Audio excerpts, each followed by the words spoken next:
to the problem 2289, steps to make array non-decreasing. So we are giving a random array. It's going to be like this, but we want to calculate the number of steps we need to perform until this number becomes non-decreasing. So basically it is non-decreasing. It's like this, or it is like this. Yeah, basically it is a non-decreasing curve. We want to calculate the number of steps, and the calculation formula is like this. So in one step, remove all elements nums I, where nums I minus 1 more than nums I. So for example, this 5 is more than 3, so we're gonna remove this 3, and then we're gonna check the next one. So for this 7 is more than 3, so we're gonna remove this 3, and 11 more than 8, 8 more than 5, so we're gonna remove 8 and 5. Now we left behind is 5, 4, 4, 7, 6, 11, 11. Now we're gonna repeat the process. So we're gonna remove 4. It is okay. We're gonna remove 4 because 4 is smaller, and we remove 6 because 6 is smaller. Yeah. And after removing 4 and 6, what left behind is here. So we have this one. 5, 4, 7, 11, 11. So 4 is smaller. We're going to remove 4. So what left behind is 5, 7, 11, 11. Yeah, maybe we can solve it by brute force. I mean, maybe we can use O(n) squared time. Maybe we can solve it, but actually we cannot. Because n is 10 to the power of 5. This means we're going to get time limit exceeded. Yeah.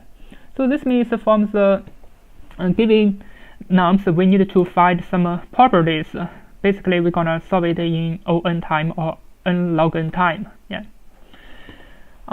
So what if we have a number, it is here, and we have some other numbers, it is increasing. Yeah. So so this is x and this is y. If we have a number like this kind of property, so what is the so how many steps do we need to do? So basically, this number is smaller than this one, and this number is also smaller than this one, and this is also smaller than it. So the time gonna be 3. So we need 3 steps. So we're gonna return 3. Yeah, because while we are comparing, because this one is bigger, definitely we cannot do anything. So the first step is we're gonna remove this one, and the second step we're gonna remove this one, and the third step we're gonna remove the last one. So the time gonna be 3. Yeah. So, but how can we do that?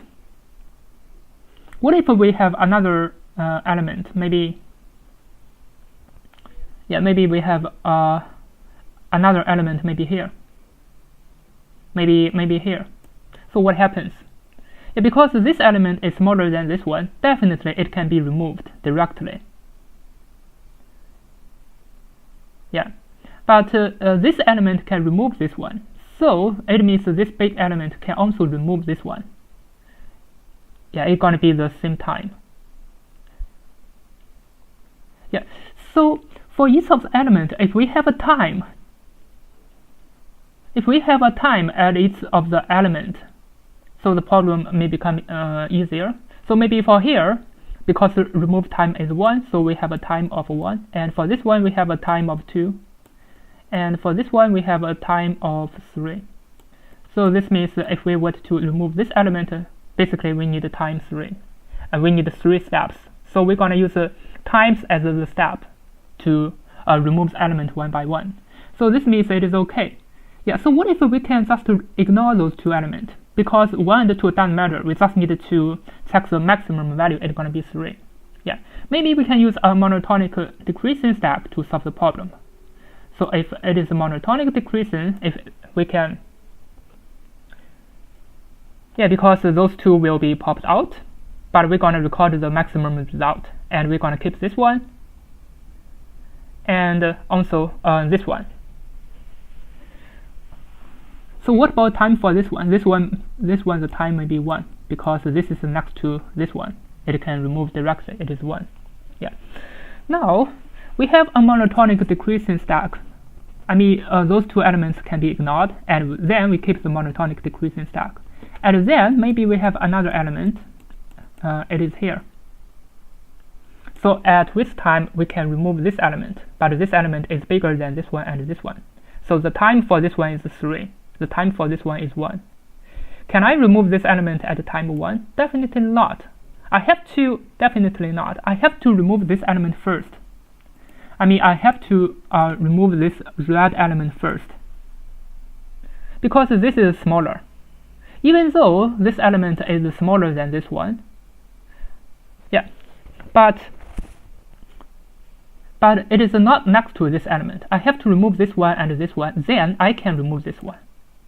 So this means I want to get the maximum of the result. This is 3, this is 1, maximum of the time, 3 and 1, it is 3. I need 2 plus a 1. So it means I need time 4 to get rid of this element, and this is going to be my final result. Because definitely I cannot remove it directly, because this one is bigger than the neighbor element at the left side. But for this one, there are 2 other elements. I have to pop out this one first, and then pop out this one, and then it's my neighbor. But while I'm popping out the element, I've got the maximum result. This is 1 and this is 3. Definitely I'm going to use 3.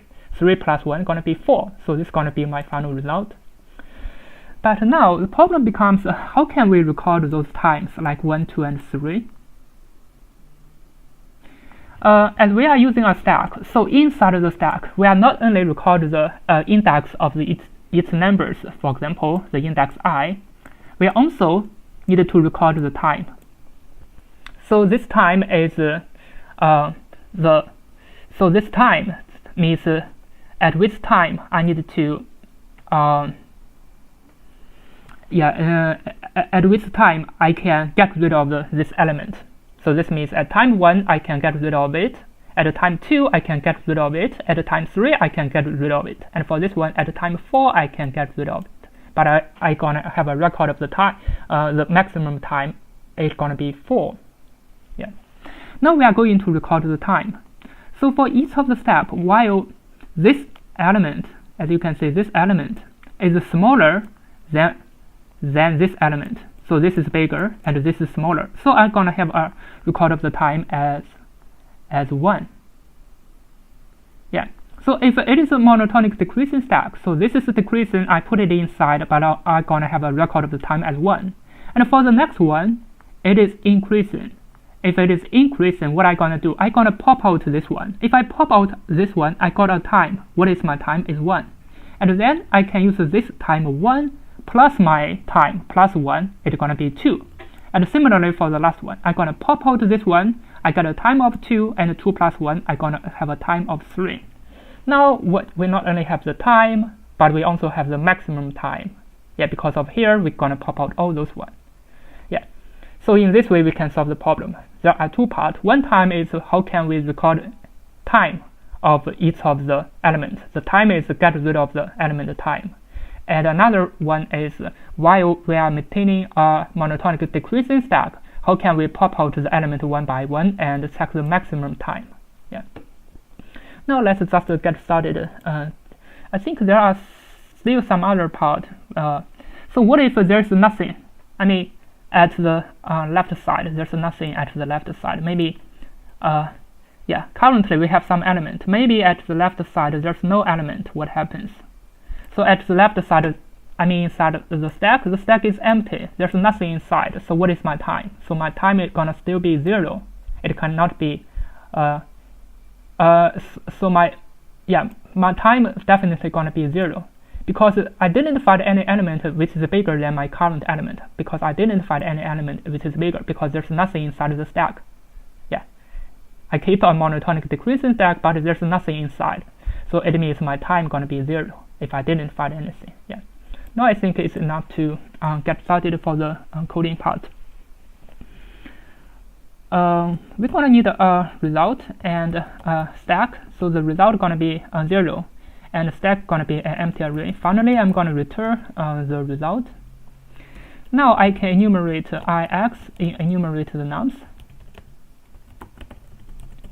I would to check one by one, and I would to check if there's something inside of the stack, and my current number is more than, and let me check. It should be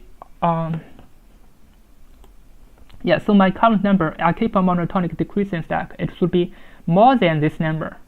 So what if it is equal? Yeah, so if it is equal, I still need to pop it out. Yeah, because I want to find the smaller element. It is not equal, so I have to check with equal. If this is equal, I still need to pop out this one.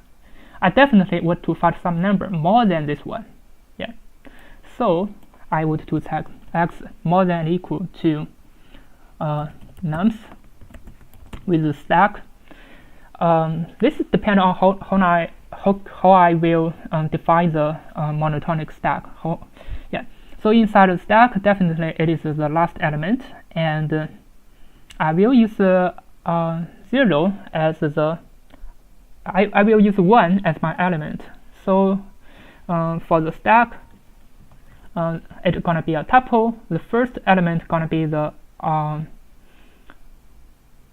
the first element gonna be the time, and the second element gonna be the index, because here I use the index. Yeah, so the time and index. So if it is more than that, I want to pop it out. So I'm gonna pop out an index. Yeah, maybe it is index z. Let me use z. So it's gonna be stack.pop. So I pop out an element, but do I need the index? I think I need the time. So the time is at index 0, because this is time, index 0. So I need the time. So I need this time, maximum time. So from the beginning, I'm gonna define a time as 0. So currently, my time gonna be the maximum of the time with the time I popped out from the stack. Yeah, this is from here. I popped out the time 1, 2, 3. I gonna check the maximum. So from the beginning, the time is 0. Now I gonna compare with 0 and 1. If I can pop out 1, maybe it is 1. Maybe it is 3. Yeah. Now I have the maximum time.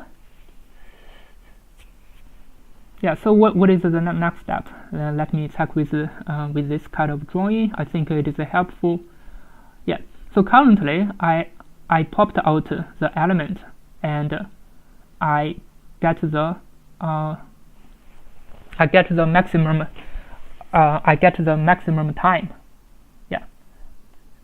So now I need to try to find a way how to record the time. So for each of the steps, if there's some element, for example, this element inside the stack, I'm going to check this one. If there's something inside the stack, definitely my time gonna +1. So if I go out of the while loop, I'm gonna check if there's something inside the stack. So time should +1. So this means even I didn't check the while loop from the beginning, if there's something inside the stack, and this is for this number and this number, it is monotonic decreasing. I didn't check the while loop, but I'm gonna still record the time t+1. Yeah. Now there's another case. Sometimes we're gonna check this stack, and we're gonna record the maximum time. Yeah. So this means we need to put something inside the stack. We are not only going to put the index, but we are also going to put the time. So we're gonna put the time inside, it is t, and the index inside as well. Yeah. Now I think we finished the coding. The last step, we're gonna record the maximum result. So we're gonna record it from here, because we've already finished all the calculations about the time. Definitely here we're gonna get the maximum time. But for each of the steps, yeah, maybe there are, because it is a monotonic stack, maybe there are too many steps. But for each of the steps, we're gonna record the maximum time. So we're gonna use a result to check the maximum time. I think this is enough. Let's just check if it works. As you can see, it works. Now let me submit it to check if it can pass. Yeah, as you can see, it passed, and it's pretty fast. And definitely, this is a pretty difficult question, even though it is tagged by a medium. But I think this is gonna be the hardest medium question. I mean, for the monotonic stack, it is not so difficult. but it's really difficult to think about each of the steps.